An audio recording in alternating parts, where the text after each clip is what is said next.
I relish the thought of your envious face catching a glimpse, but I'm not one to revel in cruelty, so I'll let it slide.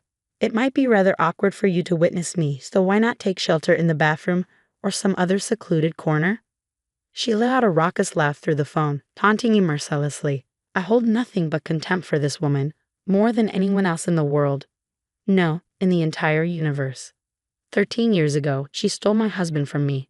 Cutting ties would be a relief, but alas, fate has tied us together as biological sisters. After she abruptly ended the call, I held the phone to my ear for a moment, suppressing a small chuckle. My name is Ruth, a 37-year-old divorcee.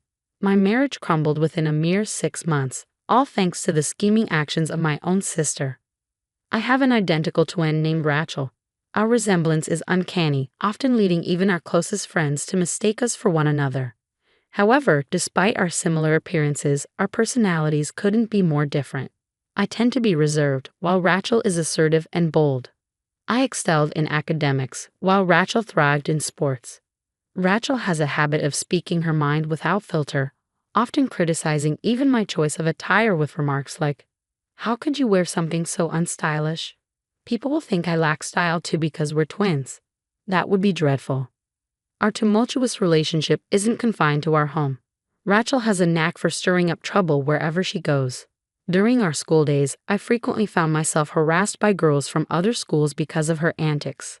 "Hey, stop getting on my boyfriend," she would shout, even when I had no idea who these girls were. "Not again, Rachel," I would sigh in exasperation. Rachel's penchant for snatching away anyone she fancied, regardless of their relationship status, only added fuel to the fire. While I blamed the men too, Rachel's actions are particularly egregious. What's worse, she often loses interest in these conquests as quickly as she ensnares them, sometimes ending relationships in as little as a week. Rachel, you need to cease this foolishness. Have you ever considered the feelings of these other girls? And what about me? I'm suffering too, I once pleaded with her. Her response was dismissive, claiming that the jealousy of unattractive women was terrifying. As if her interference in my romantic life wasn't enough, she even had the audacity to belittle my boyfriend John. This man, John, is the same despicable ex-husband who callously discarded me 13 years ago. We became close while attending the same tutoring center, his quiet demeanor providing me solace in turbulent times. After graduating from the same university, we decided to tie the knot. Little did I know, just 6 months into our marriage, John would present me with divorce papers, uttering the words, "Please divorce me." I reached my breaking point, and I'm sure you know precisely why. Seated next to him was my sister, Rachel, her face smug with satisfaction. Taken aback, I stammered, I'm sorry, I don't understand. Did I do something wrong? I don't remember." Before I could finish, John slammed his fist on the desk, his voice booming. "Really? How dare you? You've been cheating on me. Can you still deny it after seeing this?"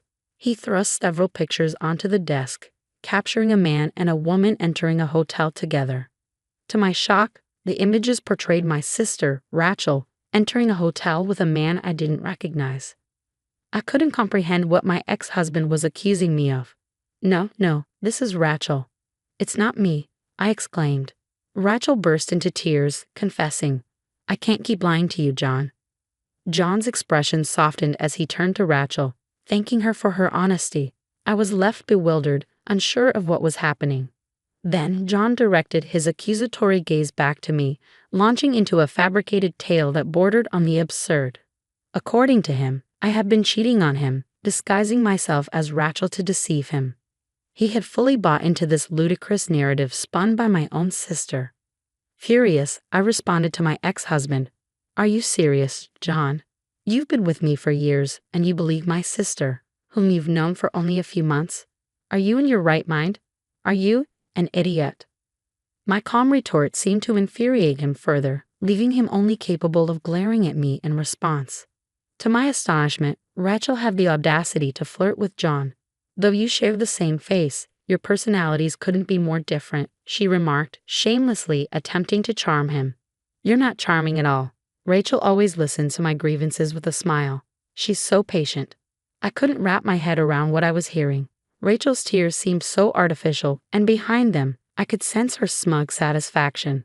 Rachel had always been a master at playing men, ever since our school days, but her targets had shifted with her career. Now she sought men of status and wealth. John, my ex-husband, who worked for a prominent corporation and hailed from a well-off family, fit her criteria perfectly. It dawned on me that she must have set her sights on him from the moment I introduced them at our wedding. My ex-husband had been completely taken in by my sister's deception. I never imagined that the man I had been with for so long could be so easily fooled. In that moment, any lingering feelings I had for him faded rapidly. You two are despicable. Do as you please, but never show your faces in front of me again, I declared, my voice trembling with suppressed emotion. Despite the tears threatening to spill, I managed to hold them back. Without hesitation, I filled out the divorce papers and tossed them at the two of them. I knew my sister's cunning too well. She and John probably hadn't consummated their relationship yet. Pursuing compensation from them would be a daunting task, but if it meant ridding myself of their presence, I didn't care about the money anymore. Upon returning to my parents' house, their fury at my sister's actions led them to disarm her. When questioned about her reaction, she brushed it off, saying, "Oh really? I don't care. But if you're having money trouble, they'll come begging to me." Okay, bye then, trivializing even her own parents' feelings. A friend later informed me that my ex-husband and my sister had tied the knot just 3 months later. I was left stunned, unable to even shed a tear. For 13 years since then, I had not laid eyes on my sister and her husband. Then, out of the blue, I received a call from an unknown number on my cell phone. Hello, Ruth. The voice on the other end greeted me, instantly recognizable. I couldn't fathom how she had the audacity to address me as Rachel. "I don't know how you have the nerve to call me Rachel," I spat out, incredulous.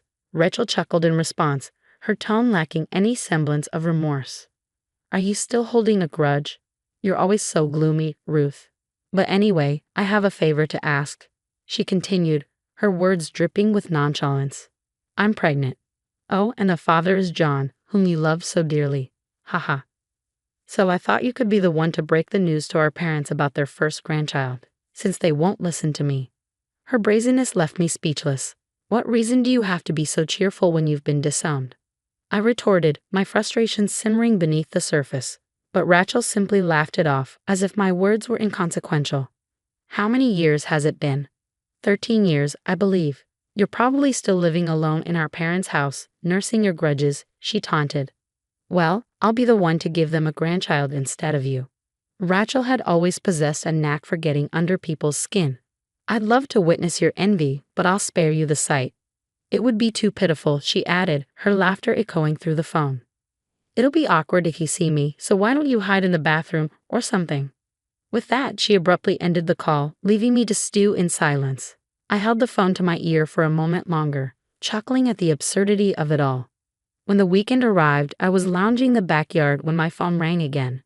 Glancing at the screen, I saw that it was from a blocked number, undoubtedly my sister's doing. Annoyed, I answered the call, snapping, "Hey, unblock me already." Rachel's voice came through the line, unrepentant. "What's wrong with blocking someone you don't want to hear from?" "That's what call blocking is for," she retorted casually. "Oh, but maybe you don't understand because you're stupid." I couldn't help but laugh sarcastically at her arrogance. Suddenly, I heard a crash on the other end of the line, indicating her irritation. "I've come all this way. Why is nobody home?" "I told you I'd come today, didn't I?" "Huh? You were serious." "I initially thought you were joking," I responded calmly to my younger sister's enraged and slightly shaky voice. It was apparent she was standing in front of our old house, the one none of us resided in anymore. Concerned about the potential disturbance she was causing, I swiftly provided her with my current address and hung up the phone. After about an hour, the doorbell chimed, and there stood Rachel and John, her sullen expression matching his. Without preamble, Rachel launched into her tirade. "You've got some nerve. And what is this place? Why on earth would someone like you be living in such a nice apartment?" Her eyes blazed with anger. Unfazed by her outburst, I calmly informed them that the neighbors wouldn't appreciate the commotion. Inviting them inside, I led Rachel to the room, where she seemed taken aback by its size. Suppressing a smirk, I gestured towards our mother, quietly observing from the couch. "Well, you said you had something to discuss. I don't mind at all. But if I'm in the way, should I hide in the bathroom or something?" I quipped sarcastically, eliciting a sharp retort from Rachel. Moving closer to our mother, Rachel nervously greeted her. "Hi, Mom. Long time no see. I'm pregnant, which is why we wanted to discuss if it's possible for John and me to stay here for a while." Suppressing a burst of laughter at her audacious request, I exclaimed, "Wait, you want me to live with you guys? No way. Have you forgotten what you did to me in the past? Absolutely not." But Rachel cut me off sharply, snapping, "Ruth, just shut up. This house is still under Dad's name, right? You can't even get remarried, and you're still leeching off our parents. How pathetic for a single woman like you."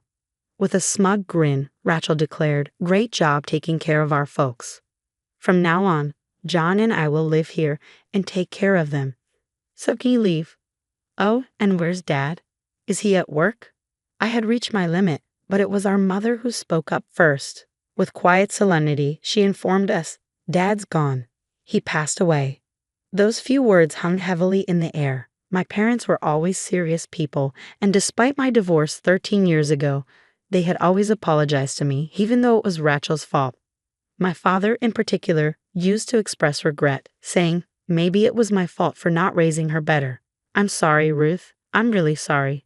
His depression deepened to the point where he found it difficult to continue working. At the time, both of my parents were in their early 50s, and we were surviving on my income and Mom's part-time job. A while later, my father was diagnosed with cancer and passed away 10 years ago. Just before he died, he made a request: "Don't tell Rachel anything. I don't think I'll make it to heaven if she comes to my funeral." True to his wishes, Mom and I didn't contact Rachel. We moved into our current house about 5 years ago. Mom had developed issues with her leg due to overworking, and we decided against renovating our old house, situated atop a hill, fearing it would be too much for her to manage. Since moving into this accessible home, Mom's leg had been feeling much better. Though I tried to maintain composure, thoughts of my late father threatened to overwhelm me. Tears welled in Mom's eyes, mirroring my own sorrow. Predictably, Rachel's response to our grief was callous. "Too little, too late. Besides, it's not my fault Dad got sick. In fact, you're living in such a nice place now because of Dad's inheritance, right? That's not fair. What about my share? Didn't I have the right to inherit?" She spat out, nonsensical accusations slipping effortlessly from her lips. Without hesitation, Mom retorted, her anger palpable. "Inheritance? There's no such thing. You only came to us when you were in trouble, doing stupid things before your marriage. How many times do you think we paid alimony because you messed around with a married man? Live with you? Never. You must be joking. Don't be ridiculous." It was the first time both Rachel and I had witnessed Mom so enraged. Sensing the tension, Rachel fell silent. Then John, who had remained quiet like a puppet until now, interjected, "Rachel, you've been deceiving me, haven't you? Ever since. I married you, and my life's been a mess. You're a reckless spender, and you don't do any housework." My ex-husband's words nearly made me burst out laughing. He must be quite something to have put up with her for 13 years. Moreover, when he approached me, he said, "Ruth, I've been regretting our divorce. Do you want to start over? Let's let bygones be bygones." When he tried to touch me softly, I felt a chill run down my spine. No way. Please, let bygones be bygones. Who does he think he is? Is he stupid? It's not his place to say that, I thought, just as I was about to dodge his touch. Suddenly, the door to the next room burst open.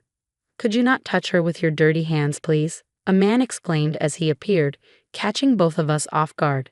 Ignoring Rachel's murmurs of confusion, I explained, "I told you to stay hidden because I didn't want to involve you." He responded, "I couldn't stand it when he tried to touch you, Ruth. Besides, I think having a third party will help the discussion, don't you think?" Exasperated, I introduced them. Okay. This is my husband, Alex, and Tony, come here. This is our son, Tommy. He's 8 years old." Tony, who had been peeping out from behind the door, glared at Rachel and her husband. "Huh? You're remarried? Unbelievable." "Why?" Rachel was more surprised than anyone that I had a husband and a son. My ex-husband, John, was equally shocked, gaping like a fish out of water. "What do you mean? Why? How many years do you think it's been?" "It's been 13 years. 13 years, and despite all that time passing, you guys haven't changed one bit." though I added somewhat sarcastically. Their faces turned bright red. I met my current husband, Alex, shortly after my father passed away. We were colleagues for a while, and one day he asked me out. When I rejected him, saying that I was a divorcee, he responded, "Does being divorced mean you can't remarry?" He asked me out once more, and we got married a year later. Our son, Tony, was born the following year. Alex treats my mother very well, doesn't mind us all living together, and my in-laws, who already live with Alex's brother and his wife, have reassured me, saying, "We're glad you're here for Alex." It was Alex who proposed moving to our current house, concerned about my mother's mobility. Facing the two shocked individuals, I firmly stated, "My mother and I are living our lives here. Can you not disrupt?" Turning my attention to Rachel, I continued, "You said you were pregnant. How many months along are you?" Their flustered responses to my question hinted that Rachel was likely lying about being pregnant. I had been married to John for only 6 months, and I never got pregnant. That fact had been the reason my former mother-in-law used to make snide comments. If Rachel wasn't pregnant, it meant that was probably the case. Rachel seemed to get along with my bad-tempered former mother-in-law. Unable to endure the harsh glares from my family, the two hastily left our house. I mean, I had heard stories, but is she really your sister? She does look like you, but her character. Alex remarked, trailing off. Anyway, it's settled for now, he concluded with a smile, to which I responded with a bitter smile. Really? Later that evening, the doorbell rang incessantly. Watching the monitor, I sighed. They came after all, I murmured to myself. Opening the door, I found Rachel and John standing there with pale faces. "We need help. Can you lend us some money?" they pleaded, kneeling down. My husband looked puzzled, but my mother and I felt differently. During the day, while waiting for a call from Rachel, my mom received a call from a certain individual, a friend of my deceased father, who currently rented our old home. His family was living there now. When I returned home, I found the flower buds in the garden ravaged and the windows cracked. The security footage clearly showed a man and a woman, with the woman infuriated, stomping on the flower beds and hurling stones at the windows. Of course, it was my enraged sister, Rachel. During a phone call with me, Mom had given Rachel's contact information to Dad's friend, and upon learning about Rachel's actions, he was furious. It seemed that in the damaged garden, there were rare flowers that were difficult to grow, and they asked for compensation. They seemed to be struggling financially to the point of having difficulty with housing, so I expected them to turn up again. But I never thought they'd show up that very day. I must admit, their audacity impressed me. "I can give you some money, but there's one condition," I stated firmly as I watched them trudge home with slumped shoulders. Despite myself, I couldn't help but laugh inwardly and think, "Serves you right." In their hands was a written pledge I had just made them sign. I had ensured they wrote in the pledge that they would never approach me again, in return for me taking responsibility for this incident.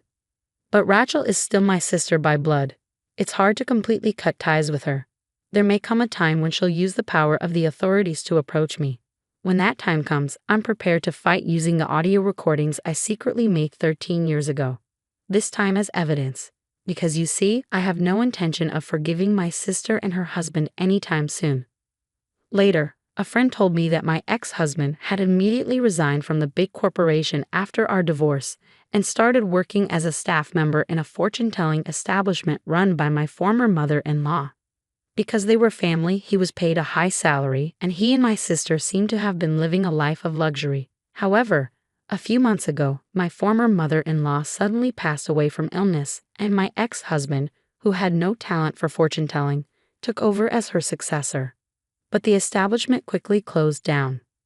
In their desperation, the couple claimed, "This is a bracelet that our late mother lovingly made," and targeted the people who had faith in my former mother-in-law. However, a whistleblower exposed their lies and the victims formed a group. The victims began flocking to the establishment every day, and my sister, who no longer had a place to live and work, came to ask for my help. I was so irritated by their audacity. However, seeing that the police have started moving, it's probably only a matter of time before the two of them are held accountable for their crimes. After that, we moved again. The reason was my husband Alex's job transfer. "Can I really come along?" Mom asked apologetically, to which Alex, my husband, responded with a chuckle. "What are you talking about? You're an important part of our family, Mother. Even if you resist, I'll carry you over my shoulder and take you along, okay?" Upon hearing Alex's light-hearted joke, Mom let out tears of gratitude. "Grandma, you're crying again. Here, have a Kleenex." Tommy, serving his emotional grandmother, was concerned but still smiled. As I watched my family, I felt a wave of gratitude for the happiness I felt.